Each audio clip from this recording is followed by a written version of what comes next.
16,108 विवाह संपन्न हुए। भगवान की प्रत्येक रानी से 10-10 पुत्र और एक पुत्री का जन्म हुआ। अब आप घर जाके गुणा करना कि कितनी संख्या हुई। 16,108 रानियां, गुणा करना 11 का, क्योंकि 10 बेटा और 1 बेटी, पूरी संख्या होती है 1,61,080 पुत्र भगवान। और यहाँ तक शास्त्रों में वर्णन आया है भगवान के पूरे परिवार की संख्या हो गई थी उस समय 56 करोड़ की। सोचो उस समय कितनी जनसंख्या रही होगी जब एक परिवार की जनसंख्या 56 करोड़ की। लेकिन भगवान इतने बड़े परिवार में फिर भी आनंद के साथ रहते हैं, उनको कोई टेंशन नहीं रहती है। और हमारे जीवन में थोड़ी सी भी समस्या आ जाती है तो हम रोने लगते हैं।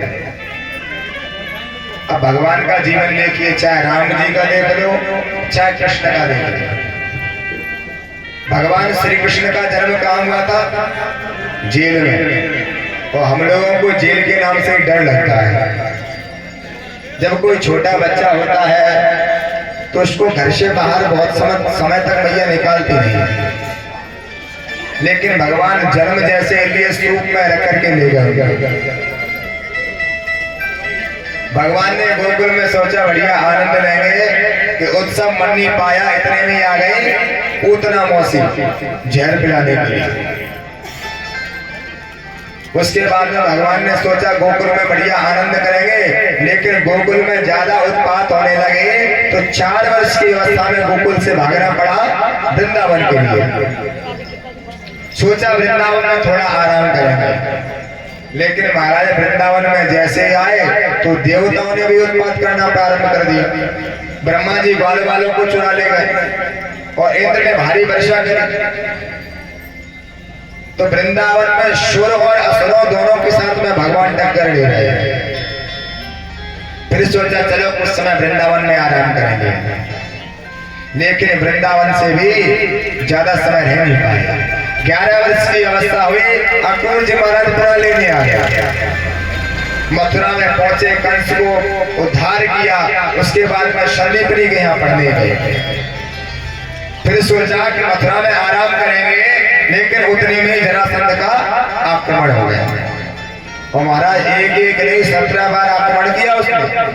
18वीं बार में भगवान को मथुरापुरी को छोड़ करके द्वारिका में भागना पड़ा। और द्वारिका में जैसे ही भगवान के विवाह हो गए 16,108। अब सोचो जिसके इतने विवाह हो जाए, उतना बड़ा परिवार हो, वह आनंद के साथ कैसे रह पाए। लोग तो एक विवाह की वजह से परेशान हो जाते हैं। इसलिए कहा कि भगवान समर्थ है। समर्थ कौन दोष गोसाई, समर्थ कौन दोष गोसाई, समर्थ कौन दोष गोसाई, समर्थ कौन दोष गोसाई।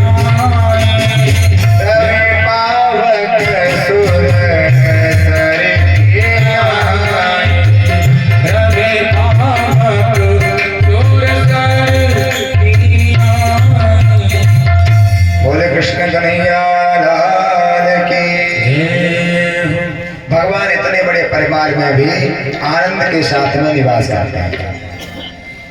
एक दिन नारद ने सोचा कि भगवान इतने बड़े परिवार में कैसे रहते होंगे। परीक्षा लेने के लिए गए। सबसे पहले भगवान पहुंचे कहाँ? रुक्मिणी मैया के घर में। तो उन्होंने देखा भगवान उस समय ब्रह्म मुहूर्त में उठ करके यज्ञ कर रहे हैं। वहां पर ब्रह्मा जी ने एक लड्डू की प्रसादी पाई और पहुंचे सत्यभामा के घर में। वहां देखा भगवान संध्या वंदन कर रहे थे। आगे पहुंच गया जामवती के घर में, वहां देखा भगवान वेद का पाठ कर रहे हैं।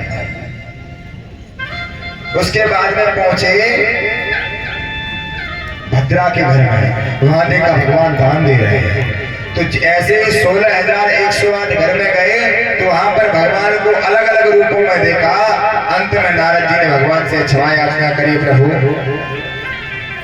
आपकी महिमा अपरंपार है, आपकी लीला अपरंपार है। कहीं भगवान अपने बच्चों को शिक्षा देते मिले, कहीं कुछ करते हुए मिले, क्योंकि भगवान के जितने विवाह हुए भगवान ने उतने ही रूप बना करके उन सभी का पालन किया। इधर आनंद के साथ भगवान का जीवन द्वारकापुरी में व्यतीत हो रहा है। एक दिन की बात है, भगवान ने सोचा कि हमारे छोटे छोटे बाल गोपाल हैं, इनको कहीं खेलने के लिए ले जाते हैं। तब भगवान छोटे छोटे सभी बच्चों को लेकर के द्वारकापुरी के बाहर क्रीड़ा कराने के लिए ले गए। वहां एक सुंदर बगीचा था, तो भगवान ने कह दिया बच्चों तुम तब तक क्रीड़ा करो, हम इस पेड़ के नीचे विश्राम करेंगे। तो भगवान तो वहां पर विश्राम करने लगे और बच्चे कंदुक क्रीड़ा यानी कि गेंद से खेलने लगे। और गेंद से खेलते खेलते गेंद चली गई एक कुआं के अंदर। जैसे कुआं के अंदर गेंद गई, बच्चे दौड़े दौड़े गेंद को निकालने के लिए गए, लेकिन उन्होंने कुआं में देखा एक बड़ा भारी गिरगिट था उसमें। बच्चे उसको देख करके डर गए, शोर मचाया। भगवान दौड़े दौड़े आए, अरे बच्चों क्या हुआ? तो कहा इस कुएं में देखो कितना बड़ा भारी गिरगिट पड़ा है। भगवान जैसे गए हैं उस गिरगिट से हाथ लगाया है, उसमें से एक दिव्य पुरुष प्रकट हो गया।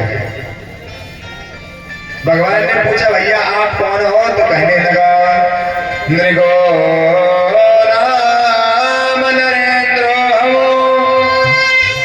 इक्ष्वाकु तनया प्रभु दाने स्वाख्यायमानेषु यदि ते कर्णमस्पृशम्। महाराज मेरा नाम है नृग।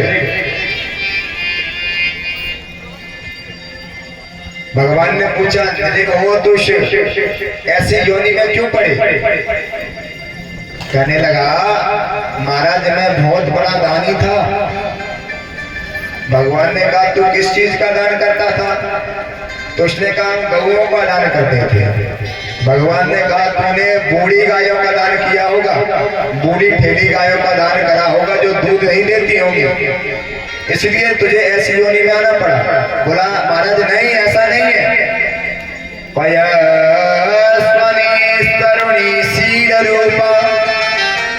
महाराज दूध देने वाली गैया। भगवान ने कहा तो मारने वाली गैया को दान किया होगा। बोला नहीं शील रूपा बड़ी शीली सुंदर बछड़े वाली गाय का दान किया। और महाराज मैंने उनके शिंगों को सोने से मढ़ करके और उनके खुरों को बढ़िया चांदी से मढ़कर दान किया। भगवान ने कहा तो तेरा जो पैसा होगा वो 2 नंबर का होगा। नृग ने कहा महाराज नहीं न्यायार्जिता, मैंने न्याय के द्वारा पैसे को कमाया और उसके द्वारा दान किया।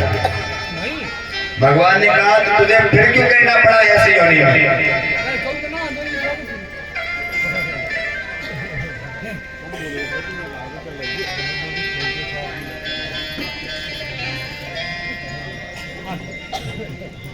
बोले कृष्ण कन्हैया लाल की जय। बोला महाराज मैंने क्या किया?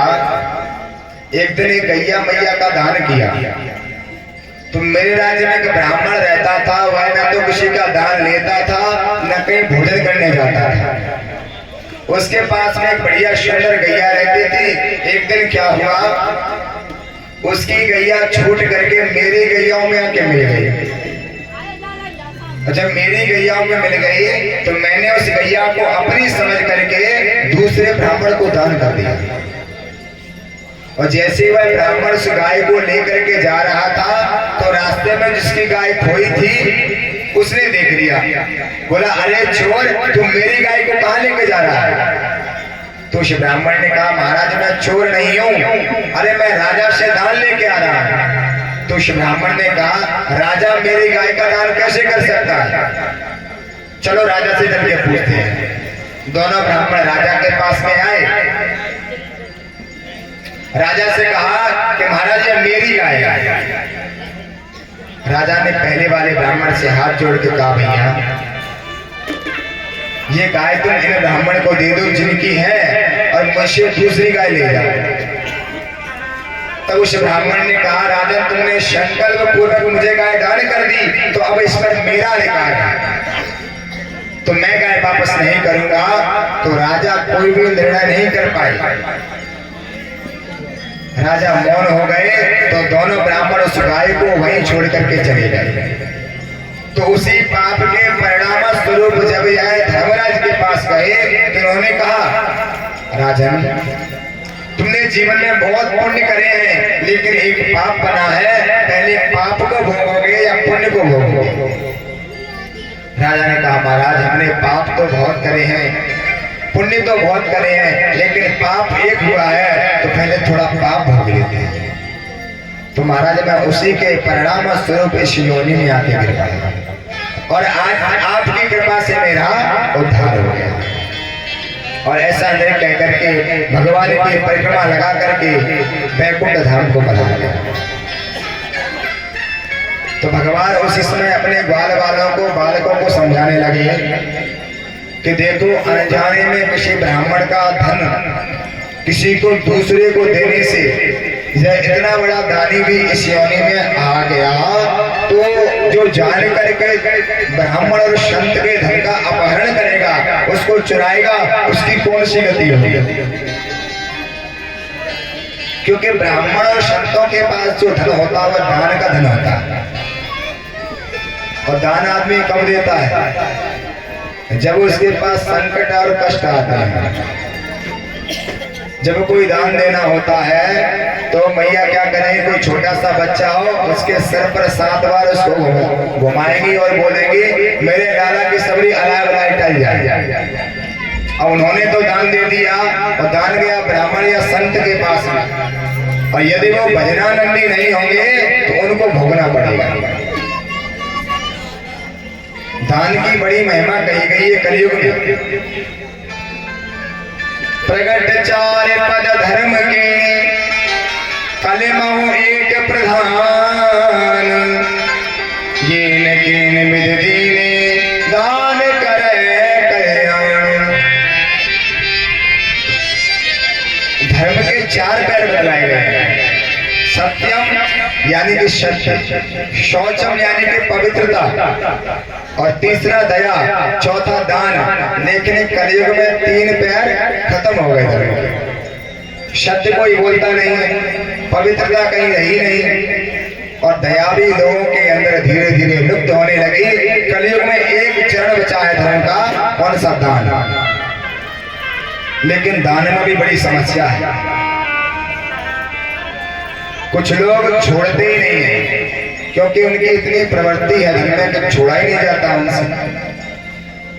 एक जगह बढ़िया कोई सत्संग का कार्यक्रम हो रहा था, तो एक महाशय बड़े धर्मान थे। उनसे सबने कहा भैया दान करो। बोले सब लोग दान कर रहे, हमारा दान करना कोई जरूरी है क्या? तो लोगों ने कहा सब लोग अपने लिए कर रहे हैं, तुम अपने लिए करोगे? बोलोगे तो कल करेंगे। तो एक दिन सुबह आए और चांदी का सिक्का हाथ में लेकर के दान करने के लिए जा रहे थे, और जाते समय उन्होंने मुट्ठी कस के मार ली कि आज तुम हमसे बिछुड़ जाओगे। महाराज जब मुट्ठी कस के मारी तो उनका हाथ पसीज गया पर उनका दिल नहीं पसीजा। दान देने के लिए जैसे तैयार हुए, सोचा कि अंतिम बार मुट्ठी खोल के इसके दर्शन कर लें। जैसे ही देखा तो हाथ में पसीना था, तो देख करके बोले तुम बहुत रोते हो, मैं तुम्हें किसी को नहीं दूंगा, और वापस जेब में रख लिया। तो ऐसे ऐसे दानी होते हैं। ऐसे ही एक दानी थे जिन्होंने जीवन भर कोई पुण्य नहीं किया। गंगा से 12 किलोमीटर की दूरी पर उनका घर था और लोगों ने व्यंग में उनका नाम रख दिया दानचंद। जीवन में उन्होंने कभी 2 रुपया का दान नहीं किया, लोगों ने व्यंग में नाम रख दिया ये तो दानचंद महाराज है। न कभी अच्छा खाया, न कभी अच्छा पहना, जैसा जीवन चल रहा जोड़ जोड़ के रखते रहे। एक दिन पत्नी ने कहा महाराज जीवन में कोई पुण्य नहीं किया, कोई दान नहीं किया, गंगा जी मात्र 12 किलोमीटर दूर है, चल के स्नान तो कर लो। क्योंकि पत्नी को धर्म पत्नी कहा जाता है। क्यों कहा जाता है? क्योंकि माताएं जो होती है वो धर्म में सबसे आगे रहती हैं, इसलिए उनको धर्म पत्नी कहा जाता है। और पति जो पुरुष वर्ग होते हैं वो तो हमेशा कोई कोई उसमें बड़े दानी निकलते हैं। अगर दानी या धार्मिक अधिक होते हैं तो उनके आगे धर्मपति लगाया जाता है, लेकिन हमेशा माताओं के आगे लगाया जाता है, क्योंकि माताएं धर्म पत्नी होती हैं, वह पति को धर्म की ओर हमेशा आकर्षण करती हैं और माताएं सबसे ज्यादा पृथ्वी रहती है। तो दानचंद से कह दिया कि महाराज चले जाओ गंगा जी नहा आओ। दानचंद ने कहा अगर तू कहती है तो मैं गंगा जी चला जाऊंगा। अब महाराज सवेरे सवेरे गंगा जी की ओर निकला, पर किसी गाड़ी में नहीं बैठा। सोचा गाड़ी में बैठूंगा तो कुछ धन लगेगा, पैसा लगेगा। पैदल पैदल गया, गंगा जी के किनारे पहुंचा तो गंगा जी के घाटों पर देखा कि पंडा बैठे। सोचा यहाँ घाट पे नहाएंगे तो पंडा जी दक्षिणा ले लेंगे। तो उसने सोचा कहाँ नहाए, तो मुर्दा घाट पे पहुंच गया। चलो यहाँ मुर्दा घाट पे नहाएंगे, यहाँ कोई पंडा नहीं मिलेगा। क्योंकि संसार में जब कोई अपनी सीट खाली करता है तब मुर्दागर भरता है। भगवान ने मन में विचार किया आज इसको आज हम देखते हैं। और जैसे वह गंगा जी पर गया, चारों तरफ देखा, कोई पंडा दिखाई नहीं दी और डुबकी लगाई। और उसी समय भगवान पंडा जी का रूप धारण करके गंगा के किनारे प्रकट हो गए। जैसे वह निकला, भगवान ने कहा जजमान की जय हो। दानचंद ने सर घुमा के देखा कि महाराज मुर्दा घाट भी नहीं छोड़ा। तब भगवान वाले पंडा ने कहा कि हम संतोषी ब्राह्मण हैं और तुम जैसा कोई एक भक्त आ जाता है तो एक साल की व्यवस्था कर देता है। उसने देखा 1 साल, अरे हम एक दिन की भी नहीं कर सकते हैं, एक समय की नहीं कर सकते हैं, हमने जीवन में कभी कुछ नहीं दिया है। भगवान ने कहा आज तो देना पड़ेगा, नहीं तो हम तुम्हें गंगा से निकलने नहीं देंगे। अब तो दानचंद फंस गया, क्या करें। तो उसने कहा देंगे पर हम उधार में देंगे। और उधार में क्या? भगवान का चलो बोलो हम उधार नहीं देंगे। बोला 1 धेला, यानी कि पुराने समय में धेला कहते थे 1 पैसा। और उसने सोचा 1 पैसा के लिए इतनी दूर थोड़ी आएंगे। बोला महाराज 1 धेला लिख लो। भगवान ने लिख लिया 1 धेला। अब गंगा जी से निकला, हारा थका, पैदल पैदल घर आया। पत्नी ने कहा स्नान करे आए? बोला हाँ करे आए। और जैसे लेटते जा रहा था उसी समय दरवाजे पर आवाज आई जजमान की जय हो। पत्नी गई, पत्नी ने पति से पूछा महाराज पंडा जी को कुछ देने के लिए कह के आए थे, पंडा जी दरवाजे पे खड़े हैं। बोले पंडा बड़ा लालची है, इतनी जल्दी 1 पैसे के लिए आ गया। तो बोला एक काम करो, इसको पैसा तो हम देंगे नहीं, इससे जाके बोल दो कि दानचंद बीमार हो गए हैं, ठीक हो जाता आना, तो दोबारा आएगा ही नहीं करिए। उसकी पत्नी ने अनमना मुंह करके कह दिया दानचंद जी महाराज बीमार हो गए। पंडा बने भगवान ने कहा अरे दान मिले चाहे न मिले, जजमान बीमार है, संकट में हम उसे छोड़ के नहीं जाएंगे। तुम तो एक काम करो, भोजन बनाने की सारी व्यवस्था दे दो, हम तो बना लेंगे और पा लेंगे। पत्नी ने दानचंद से कहा महाराज वो तो कह रहे हैं यही रुकेंगे, वो यही भोजन पाएंगे। अब दानचंद घबराया, इससे अच्छा 1 पैसा दे देते, अभी यहाँ रुकेगा पता नहीं कितने दिन खाएगा। तो बोला एक काम करो, जाके कह दो दानचंद मर गए। मरने की बोली। पति ने कहा हम ऐसे कैसे बोलते मर गए? बोला हम कह रहे तुम बोल दो। अब बेचारी रोती रोती आई कि दानचंद महाराज मर गए। पंडा ने कहा दान मिले चाहे न मिले, जजमान का जब तक अंतिम संस्कार नहीं हो जाएगा हम नहीं जाएंगे। और तुम कहां सबको बुलाती घूमोगी गांव में? उसी समय भगवान ने अनेक रूप बनाए और पूरे गांव में कह दिया कि दानचंद चल बसे। वो बेचारी चिल्लाती है अरे सुनो पंडा जी सुनो, लेकिन भगवान ने पूरे गांव में फैला दी कि दानचंद चल बसे। और महाराज संयोग से पूरा गांव इकट्ठा हो गया। अब वो भी इतना जिद्दी कि श्वास रोक के पड़ा है। लोगों ने उसको उठाया, उसकी अर्थी तैयार करने लगी। पत्नी कहती ये मरे नहीं है, ये जिंदा है। तो लोग कहते जाने वाला चला गया, ये तो आपका मोह है। वो खूब मना करती रही, कोई नहीं माना। उसको जबरदस्ती अर्थी पे कस दिया और शमशान की ओर ले जाने लगे। लेकिन महाराज फिर भी वह बोला नहीं। बुरा बोलेंगे तो पंडा जी को दान देना पड़ेगा। शमशान में ले जाकर के चिता उसकी सजा दी और जैसे चिता पे रखा है भगवान ने सोचा ये मर जाएगा पर बोलेगा नहीं। जैसे अग्नि लगाने वाले थे भगवान ने कहा जजमान के कान में हम एक मंत्र बोलेंगे। क्या महाराज ठीक है मंत्र बोल दो। तो भगवान ने कान में जाकर के कहा कि इस भक्ति से तो आज हम ही आ रहे हैं। भगवान ने कहा आया हूँ बैकुंठ से तुम हित नाता जोड़। अरे मैं बैकुंठ से आया हूँ तुमसे नाता जोड़ के। उसने सोचा ये तो भगवान है। जैसे ही आके खोले के सामने पंडा जी फिर से आके बंद कर दी।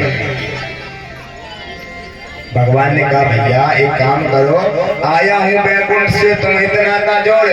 तुम्हें कछु मांग लो, हमें कछु ना चाहिए तुमसे।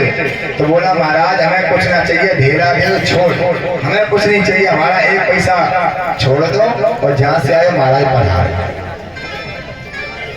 बोले कृष्ण कन्हैया लाल की। तो ऐसे ऐसे दान दानी है। लेकिन भैया दान की तीन गति है।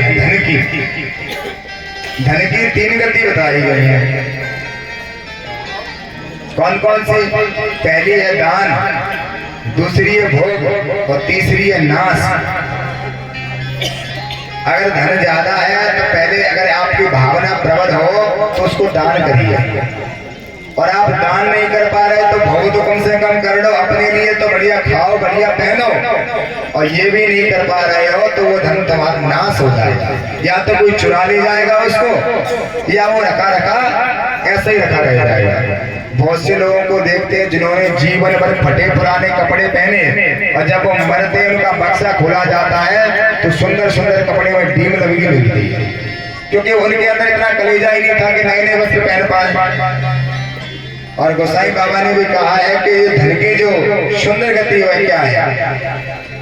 अरे शोधन धन्य प्रथम गति जाकी, शोधन धन्य प्रथम गति जाकी, धन्य पुण्य रत मति सोई पाकी, धन्य पुण्य रत सोई मति पाकी, शोधन धन्य प्रथम गति जाकी, शोधन धन्य प्रथम गति जाकी, धन्य पुण्य रत मति सोई पाकी,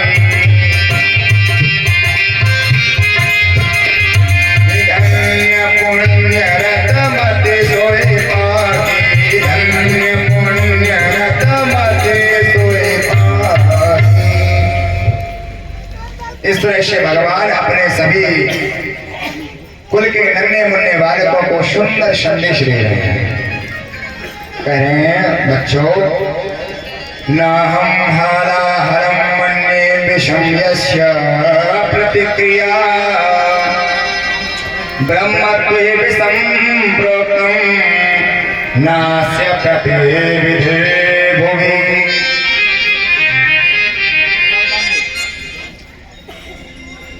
कि बच्चों कभी भी ऐसा कार्य मत करना, कभी ब्राह्मणों का अनादर मत करना, नहीं तो समूल नष्ट होना पड़ेगा। इस तरह से भगवान नित्य प्रति सुंदर संदेश देते रहते हैं। लेकिन आजकल प्रायः देखा जाता है बच्चों में संस्कार की बहुत गिरावट है। पढ़ाई तो बढ़िया उच्च लेवल की अंग्रेजी मीडियम स्कूलों में करवाते हैं, पर संस्कार की कहीं ना कहीं कमी रह जाती है।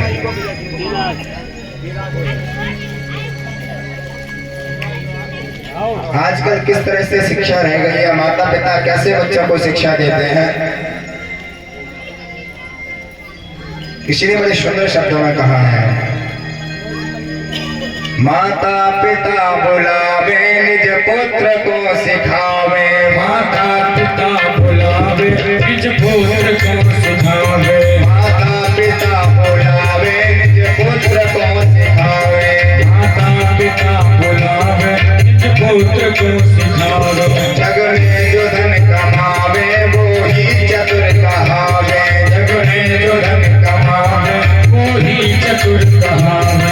पढ़ लो वही पढ़ाई जिसमें हो कमाई, पढ़ लो वही पढ़ाई जिसमें हो कमाई, पढ़ लो वही पढ़ाई जिसमें हो धन कमाई, पढ़ लो वही पढ़ाई जिसमें हो धन कमाई।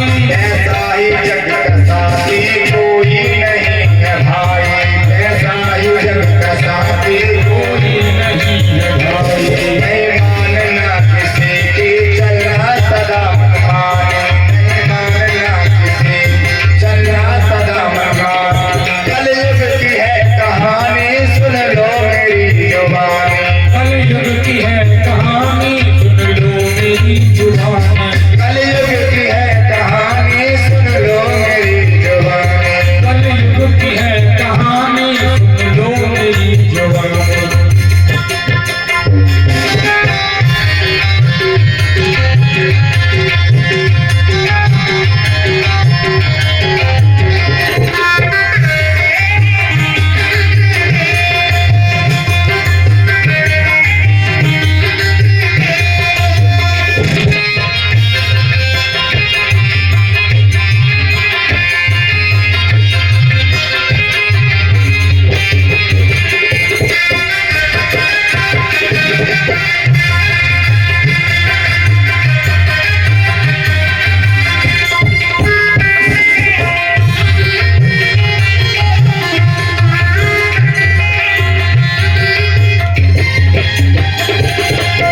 और जब बच्चे बड़े होते हैं तो उसकी सगाई होती है, फिर क्या होता है, कोई पुत्र की सगाई घर में बहू जी आई, कोई पुत्र की सगाई, घर में बहू आई, कोई पुत्र की सगाई घर में बहू जी आई, कोई पुत्र की सगाई घर में बहू आई। कुछ दिन सब प्रेम बीते शुरू हो गई लड़ाई, कुछ दिन सब प्रेम बीते फिर हो गई लड़ाई, कुछ दिन प्रेम पूर्वक व्यतीत हुए, फिर लड़ाइयां होने लगी।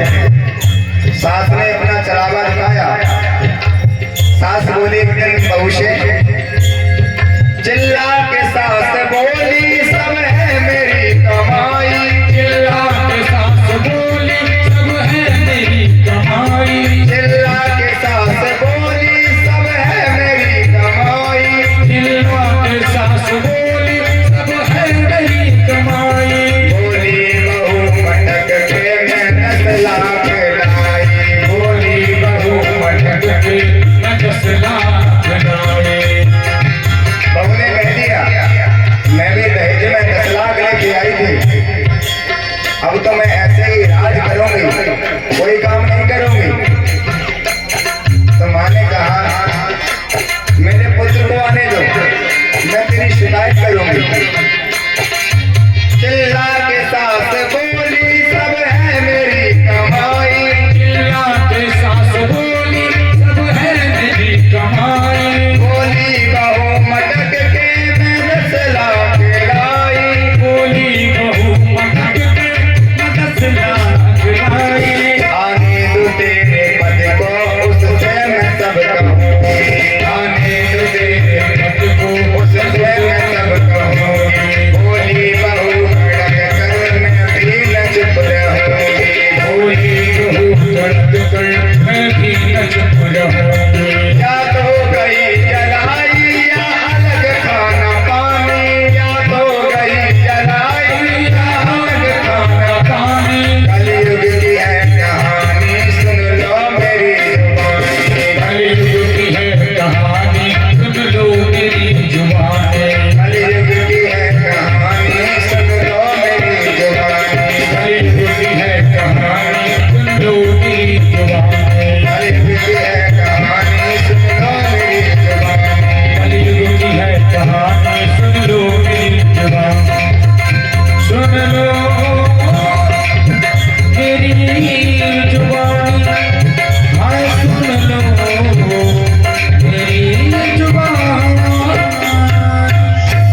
बोलिए कृष्ण कन्हैया लाल की।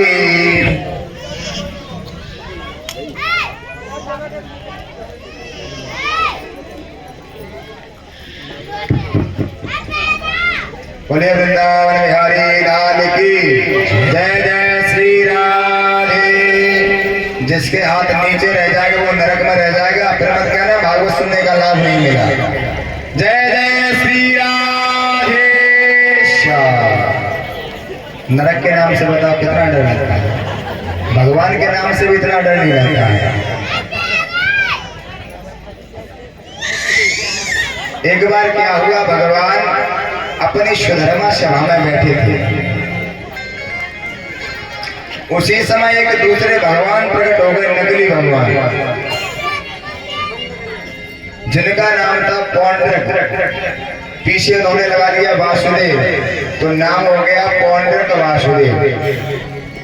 और उनके मित्र थे काशीराज, उन्होंने कह दिया भगवान बनने में बड़ी फायदा है, एक काम करो, हम गांव में जाकर के कहेंगे कि आज भगवान मेरे सपने में आए। तो उसने बढ़िया एक नकली गरुड़ बनवाया और नकली 2 हाथ लगा लिए। और वह काशीराज कह देता भगवान मेरे सपने में आए, आज तुम्हारे गांव में आएंगे। और उसी समय वह गरुड़ पर बैठता, खटका दबाता, आसमान में गरुड़ उड़ के जाता और वह प्रकट हो जाता। अब महाराज इसके ऊपर खूब दान दक्षिणा चढ़े, तो दोनों मित्र आपस में आधा आधा कर ले। हम एक दिन काशीराज ने कहा मित्र एक काम करो, इस समय द्वारिका में भी एक भगवान है जिनका नाम है वासुदेव कृष्ण। कल्पना करने वाली बात है, जब साक्षात भगवान इस धराधाम पर थे तब भी नकली भगवान प्रकट हो गए। और आज कलयुग में 2 4 10 पैदा हो जाए तो कौन सी बड़ी बात है। काशीराज ने कहा मित्र एक काम करो, तुम उस वासुदेव कृष्ण को पत्र लिखो और उससे कह दो अपने प्राण बचाना चाहते हो तो द्वारिका छोड़ के भाग जाओ, मैं ही केवल अकेला भगवान हूं। पौंड्रक वासुदेव ने कहा कहीं दाव उल्टा पड़ गया तो कहने लगे अरे भाई कृष्ण भगोड़ा है, जरासंध के डर की वजह से वह मथुरा छोड़ के द्वारिका को चला गया और तेरे डर से वह द्वारिका भी छोड़ जाएगा। एक दूत को पत्र दिया, दूत पत्र लेकर के द्वारिका पहुंचा। उद्धव जी ने पत्र लिया और पढ़ने लगे। जैसे संदेश पढ़ा है, वासुदेवो अवतीर्णो एक एव रचा परः भूतानां अनुकंपार्थं तं तु मिथ्याभिधां त्यज। अरे वासुदेव कृष्ण, मैं ही एक परमात्मा हूं, तुम नकली हो, अपने प्राण बचाना चाहते हो तो भाग जाओ। उद्धव जी कहने लगे महाराज आप तो नकली हो, असली भगवान प्रकट हो गए हैं। पूरी सुधर्मा सभा हंसने लगी। दूत से कह दिया जाओ अपने भगवान से कह दो उन्हें कष्ट करने की जरूरत नहीं है, हम कल प्रातः उनसे मिलने के लिए आएंगे। प्रातःकाल भगवान गरुड़ पर सवार होकर के उसके नगर पर हमला कर दिया। अब तो पौंड्रक वासुदेव घबराया, अपने मित्र से कहने लगा अरे काशीराज तुमने तो मुझे मरवा दिया, अरे वो कृष्ण युद्ध करने के लिए आ गया। तब काशीराज ने कहा कोई बात नहीं मित्र, तू अपना चमत्कार दिखा। उसी समय वह पौंड्रक गरुड़ पर बैठा, खटका दबाया, आसमान में उड़ने लगा। उसका स्वरूप देख करके भगवान बड़े प्रसन्न हुए। इसने मेरा कितना चिंतन किया होगा तो मेरे जैसे स्वरूप को बनाया है। आज मैं इसे अपनी ही गति प्रदान करता हूँ। दिव्य सुदर्शन चक्र से उसके शीश को काट दिया। जैसे ही चक्र से शीश को उतारा है उसको सारूप्य मुक्ति दी। मुक्ति 4 प्रकार की बदलाई गई है। पहली होती है सारूप्य मुक्ति, जिसमें भगवान भक्त को अपना ही स्वरूप प्रदान कर देते हैं, यानी अपने अंदर ही लीन कर लेते हैं। दूसरी है सामीप्य भक्ति, जिसमें भगवान भक्त को अपने समीप अपने लोक में स्थान देते हैं। तीसरी है सायुज्य भक्ति, भगवान अपने समान रूप दे देते हैं। और चौथी है शालोक्य भक्ति, भगवान भक्त को अपने लोकों में निवास स्थान दे देते हैं। तो आज इस पौंड्रक वासुदेव को भगवान ने शालोक्य मुक्ति दे दी, अपने अंदर मिला दिया। बोलिए कृष्ण कन्हैया लाल की जय। काशीराज ने युद्ध किया, अंत में भगवान ने उसका भी उद्धार कर दिया।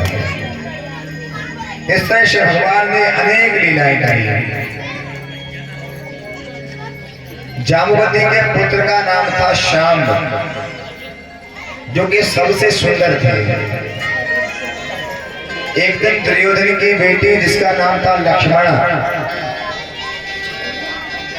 लक्ष्मणा का स्वयंवर का आयोजन हुआ, तो शाम को पहुंच गए और उस लक्ष्मणा का हरण करके ले जाने लगे। पूरे कौरव सेना क्रोधित हो गई और शाम को पकड़ के बंदी बना लिया। जब भगवान को खबर लगी कि मेरे पुत्र शाम को कौरवों ने बंदी बना लिया है, तो छुड़ाने के लिए सेना तैयार करने लगे। तब दाऊ भैया ने कह दिया, कन्हैया तुम कुछ मत करो, अरे दुर्योधन मेरा चेला है, मेरी बात मान लेगा, मैं अकेला काफी हूं। तो आज बलदाऊ भैया हस्तिनापुर को आए। दुर्योधन को पता चला तो दौड़ा उनके स्वागत के लिए आया, क्योंकि दुर्योधन को गदा युद्ध की शिक्षा बलदाऊ भैया ने प्रदान करी थी, तो उनको वह गुरु मानता है। गुरु जी की पूजा करी। गुरु जी ने कहा कि भैया हमने सुना है तुमने हमारे शाम को कैद करके रखा है। बोले गुरु जी यह सत्य बात है, क्योंकि उसने अपराध किया था, हमारे पुत्री का अपहरण किया था। तो कहा अरे हमारा सांप सबसे सुंदर है, तुम अपनी बेटी का विवाह उसके साथ क्यों नहीं कर देते। जैसे यह बात सुनी दुर्योधन तो क्रोधित हो गया, बोला गुरुजी अपनी सीमा का उल्लंघन मत करिए। अरे आप गुरु हो तो इसका ये मतलब नहीं है कुछ भी कहोगे। कहा मैं एक छत्र राजा और कहा तुम ग्वालवाल। अब तो महाराज बलदाऊ जी को इतना क्रोध आया, गंवार कह रहा है ये। उसी समय उन्होंने अपना हल और मुसल दिया और कह दिया इस हस्तिनापुर को आज मैं गंगा में डुबा दूंगा। और उन्होंने हल जैसे ही पृथ्वी पर मारा है, हस्तिनापुर डगमगाने लगा। सारे कौरव दौड़े आए और बलदाऊ भैया की स्तुति गाने लगे। राम राम खिला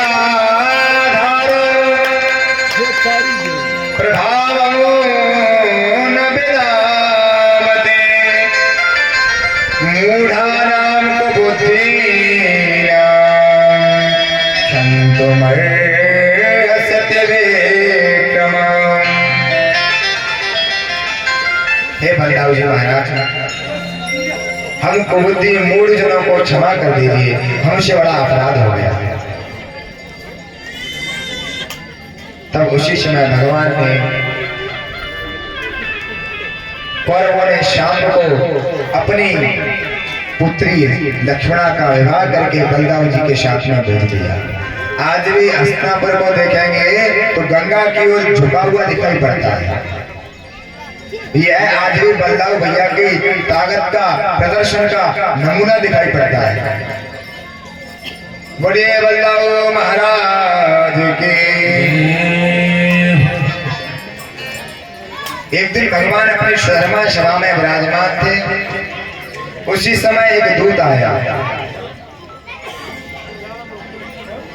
दूत ने आकर के भगवान को पत्र दिया और वह दूत आया था जरासंध के यहाँ से।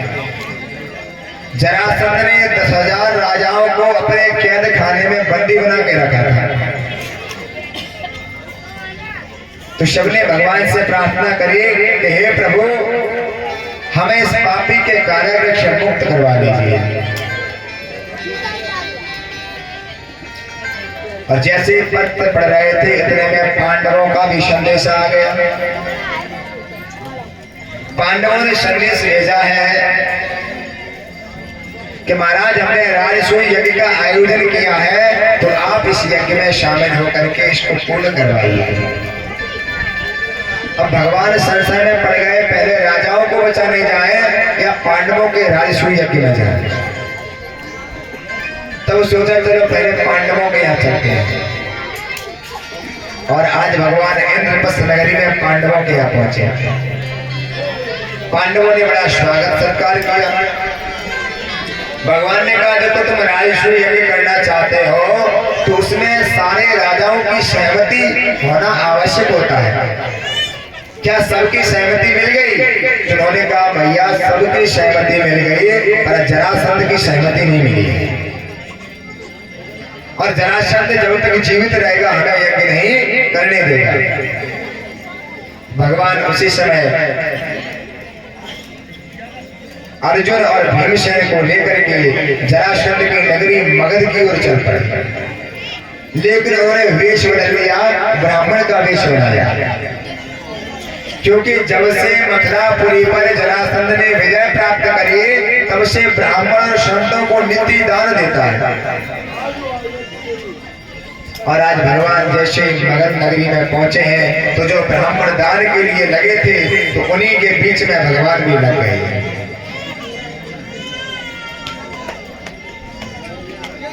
दान का नंबर आया तो जरासंध ने कहा ब्राह्मण देवताओं तुम दान मांग लो, तुम्हें क्या चाहिए? तो भगवान ने कहा पहले तुम त्रिवाचा भरिए, उसके बाद हम दान मांगेंगे। कहीं तुम इस बात से मुकर गए तो? जरासंध ने ध्यान से देखा, भीमसेन और अर्जुन कृष्ण के हाथों पर गांडीव धनुष इत्यादि के बड़े बड़े निशान बने हुए। मन में विचार आया ब्राह्मण हो नहीं सकते, और ब्राह्मण क्यों त्रिवाचा भरवाएगा? अरे उनको दान चाहिए तो लेके चले जाएंगे। पर फिर से मन में विचार किया यदि ये मेरे भय से ब्राह्मण बन के आए हैं तो चाहे मेरा शीश ही क्यों न मांग ले, मैं आज दे दूंगा। त्रिवाचा भरा और कहा मांग लीजिए आपको क्या चाहिए। तब तीनों ने कह दिया मुझे युद्ध चाहिए भिक्षा में। भिक्षा में जैसे युद्ध मांगा है तो जरासंध कहने लगा तुम ब्राह्मण हो नहीं सकते, ब्राह्मण युद्ध कभी मांगेगा नहीं। तब भगवान ने अपना परिचय दिया, ये पांडवों के पुत्र हैं, एक का नाम है अर्जुन और दूसरे का नाम है भीमसेन, और मैं तुम्हारा पुराना शत्रु श्री कृष्ण। हम तुमसे युद्ध चाहते, बताओ तुम किससे युद्ध करोगे? तो अर्जुन की तरफ देख करके बोला ये 1.5 पसरी अर्जुन मुझसे युद्ध नहीं कर पाएगा, और तू कृष्ण भगोड़ा है, तो युद्ध में मुझसे हार गया, भाग के आया है। भगवान ने कहा भैया जरासंध मैंने भी तो तेरे को 100 बार हराया, उसका कुछ मतलब नहीं है। बोला महाराज फाइनल तो हमने ही जीता है, अंतिम युद्ध तो हम ही जीते हैं, तो तुमसे हम युद्ध नहीं करेंगे। लेकिन ये भीमसेन मेरे समान बलशाली है, मैं इससे युद्ध करूंगा।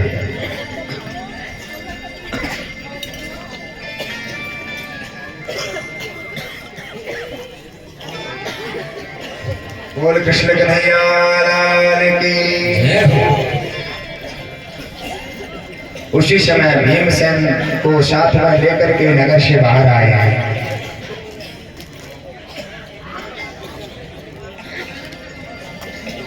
भैया हलवाई वगैरह जो भी मिर्ची वगैरह का शौक लगा रहे हैं हिसाब से लगाओ। तुमने तो यहाँ कोरोना जैसी बीमारी फैला दी, सबको खांसी आने लगी।